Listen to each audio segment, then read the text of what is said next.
పరిశుద్ధ గ్రంథం ఛానల్ వీక్షిస్తున్న ప్రతి ఒక్కరిని దేవుని పేరిట వందనాలు తెలియజేసుకుంటున్నాం. ప్రేమ, సంతోషము, సమాధానం సదా మీకు తోడేండు నడిపించును గాక. నిన్నటి దినాన కీర్తన గ్రంథం 82వ అధ్యాయం చదువుకున్నాం. ఈరోజు కీర్తన గ్రంథం 83వ అధ్యాయం చదువుకుందాం. దేవా ఊరకుండకుము, దేవా మౌనంగా ఉండకము, ఊరకుండకము. నీ శత్రువులు అల్లరి చేయుచున్నారు, నిన్ను ద్వేషించేవారు తల ఎత్తి ఉన్నారు. నీ ప్రజల మీద వారు కపటోపాయములు పన్నుచున్నారు. నీ మరుగుజొచ్చిన వారి మీద ఆలోచన చేయుచున్నారు.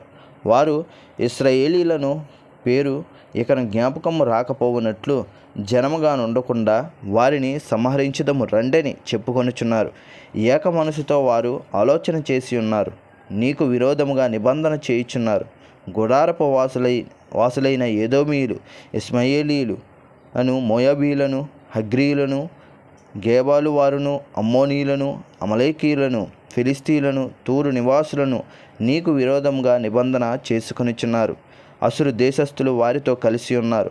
లోతు వంశస్థులకు వారు సహాయము చేయుచున్నారు.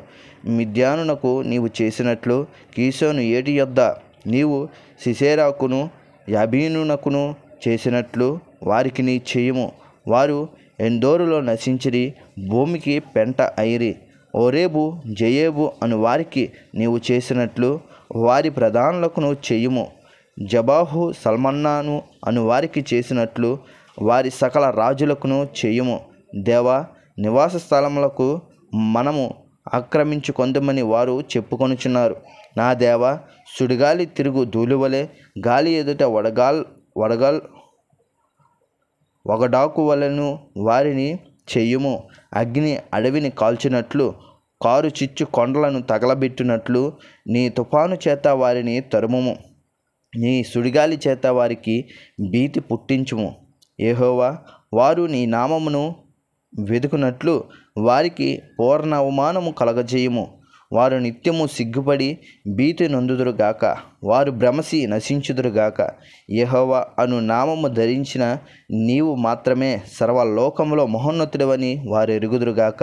ఇంతటితో కీర్తన గ్రంథం 83వ అధ్యాయం పూర్తయింది. రేపటి దినాన కీర్తన గ్రంథం 84వ అధ్యాయం చదువుకుందాం. ప్రేమ, సంతోషము, సమాధానం సదా మీకు తోడేండి నడిపించునుగాక.